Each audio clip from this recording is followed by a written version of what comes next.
This is Bravo, come in Alpha. This is Alpha. Welcome to the squadron, Bravo. Copy that. What's the objective today?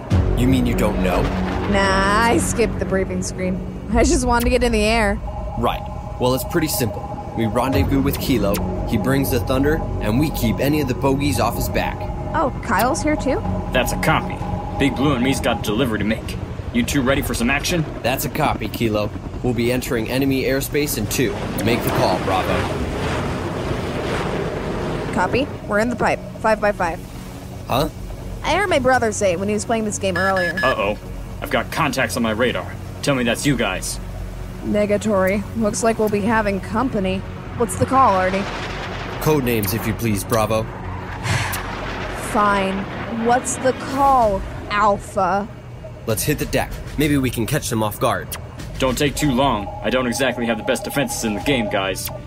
Don't worry. We're only a short ways out. We'll be there in no time as long as something unexpected doesn't... Ah! Hey, kids, what's going on?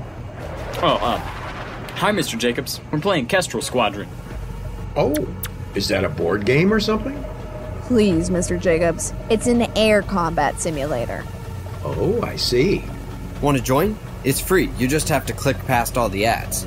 Well, as tempting as that is, I was thinking of listening to the radio on the garage hangout this morning.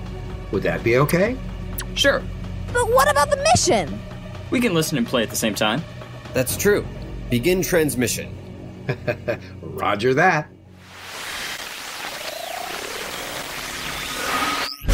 I'm up for another mission if you guys are. Maybe in a bit, Bailey. I've got to take my breakfast dishes to the kitchen. Mom says she's about to start the dishwasher. Okay, I'll wait. So how are you guys doing? Pretty good. Missing hanging out at your place mostly, Mr. Jacobs. Yeah, this online hangout site thing is fun, but there's just something about getting out of the house that does a girl good. Yeah, there's a lot of stuff that we can't do anymore, so we've got to find ways to keep busy. Yeah, besides homework. I know what you mean. That's why I've taken up working in my garden again. Oh yeah, what are you planting this year? I'm not sure, Kyle.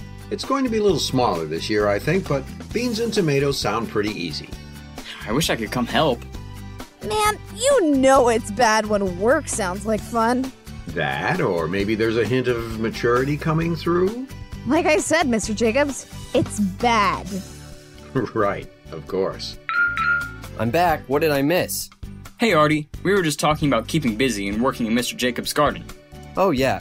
Guess we won't be able to help with that this year. Not unless we sneak out and do it at night. There is that option, I suppose. Gardening in the dark. It was a joke. Garden ninjas, masters of stealth and salads. Now that's a game I'd play. I don't know, that sounds kind of lame. You just lack vision. Oh sure, that's it. Well, since you guys can't come over and help me with my garden, how about we listen to another program? All right.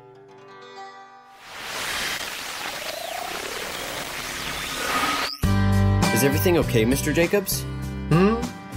Oh, yes, Artie, why? You just seemed lost in thought. Usually when that happens, it's because you're thinking about something that the Bible says about what we've been talking about earlier. Oh, I suppose that's usually true, Kyle. Actually, I was thinking about whether or not I want to plant peppers in my garden this year. Oh. That's a little less important. Are you hoping to get a Bible lesson or something, Artie? It has been a while. I kind of missed learning stuff, you know? Sorry to disappoint. So, what does the Bible say about it, Mr. Jacobs? Say about what, Bailey? What we've been talking about. Gardening? Well, I suppose there are a lot of things the Bible says about it. In fact, in Genesis 2 we read... I guess what we meant was, is there anything in the Bible about finding stuff to do? Yeah, basically not being bored all the time. It's a good question. As I was going to say, in Genesis 2, one of the first things God did for humans was give them something to do, work in a garden. So, according to the Bible, we need to go work in our gardens. That's not exactly what I meant, Bailey. I just think it's important to realize that God knows that we are happier when we have something constructive to do. Exploring, designing, and playing in the Garden of Eden must have been really fun for Adam and Eve, and from this I would guess that God enjoys seeing his children exploring and working with the things he has given them. But, God didn't exactly give me a garden. Yeah, and my mom probably wouldn't want me messing around with her flower beds. That's probably true. But that's why we need to look at what we do have. You might not have a garden, but God has definitely given you other things that you can use to stay busy. Okay, I guess God has given us a lot. I guess I'm missing something. What do you mean, Bailey? God hasn't given me anything. I mean, I don't know about you, but God didn't walk up to me and say, "Here, Bailey, have a swimming pool or basketball or even a pencil."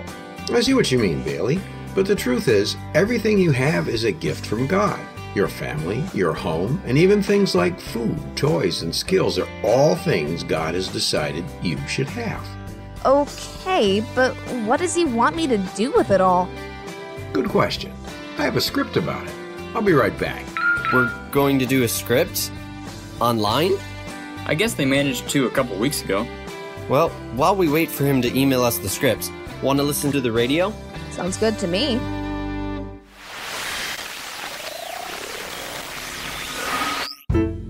And now, from the online garage hangout of Lionel Jacobs comes the wonderful drama, The Two Captains, an adapted biblical parable about responsibility.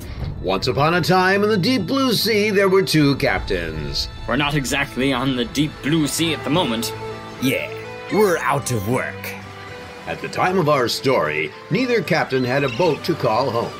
Until one day, a very rich visitor visited them. Good day, gentlemen. I have need of your services.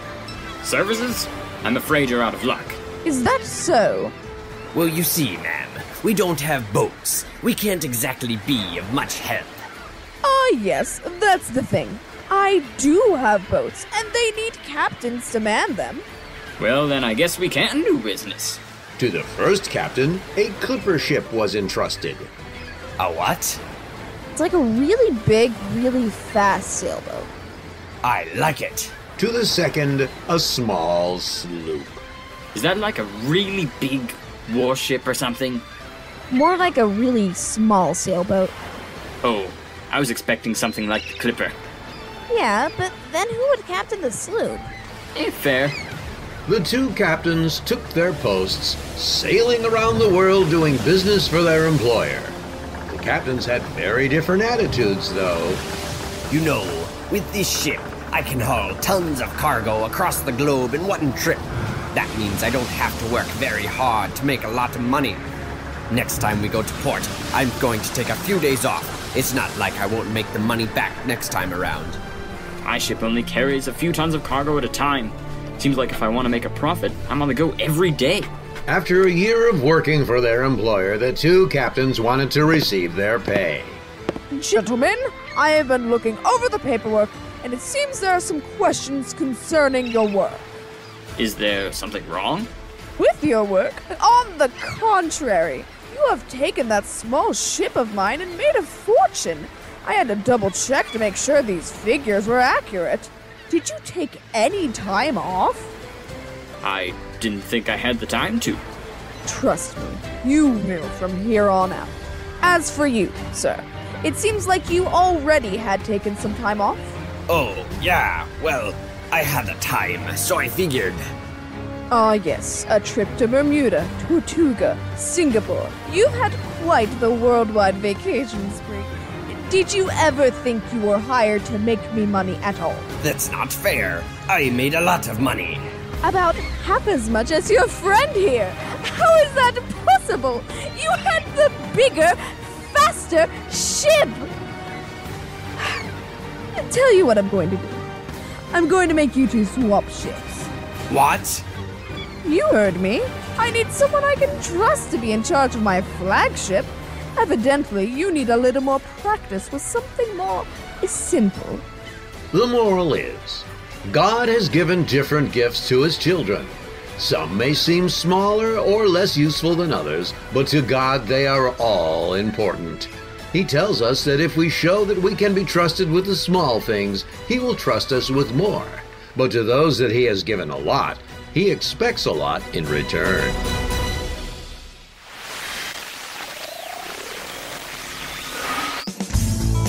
Well, that was a fun episode. Want to go back to playing Kestrel Squadron, guys? In a bit, Kyle. I have a question for Mr. Jacobs. What's up, Artie? Earlier today, we were talking about how keeping busy is important. Then in the drama, you said that if we have been given a lot, God expects a lot in return. Luke 12:48. I guess what I'm wondering is, how does God want us kids to use what we have? Especially when we're stuck inside because of some virus. I'd say it depends on what we're talking about. If we're talking about belongings like toys and clothes, we need to take care of these things. You mean like making sure we're gentle to them and keep them clean? That's a good place to start. A lot of things like pets, cars, and houses are a little more complicated to take care of. And verses like Proverbs 12:10 tell us that when we make sure our possessions have the care that they need, we're being wise. So, are there other things God has given us? How about our bodies? Our bodies? Sure, we need to eat, exercise, and keep ourselves clean. And make sure we don't get sick or hurt. That's a good example. In 1 Timothy, it says that as important as it is to take care of our bodies, it is even more important to take care of our spirits by living the way God has told us to. Wow, I didn't know that just being alive was such a big responsibility. It's true. And that reminds me, another thing God has given us is time. Okay, but how do we take care of time? Yeah, it's not like a thing you can wash or keep clean. Maybe not. But it is something that God has given us. And the important thing is, none of us knows how much God has given each of us. That's why it says in Ephesians 5:16 to not waste our time with foolishness or doing what is wrong, but instead to use it to grow closer to God and to live for Him. So probably not playing Kestrel Squadron then, huh? As long as you don't spend too much time on your video games, I think it's fine, Bailey. Oh, good. Yeah, I was hoping to finish the mission before lunch. Yeah, thanks for explaining things though, Mr. Jacobs. I'll have to think about this stuff. It was a lot to learn, and I'm not sure I'm doing a great job taking care of what God has given me. No problem, Kyle. And don't worry, we've all got some work to do. Yeah. You going to play, Kyle? Oh yeah. All right, well, I think I'm going to go back to my garden planting. Have fun, kids. Bye, Mr. Jacobs. I look forward to seeing your garden soon. I hope so, Bailey. See you later. Later. Alright, I think we're all set. I should probably just close out the chat so I can see what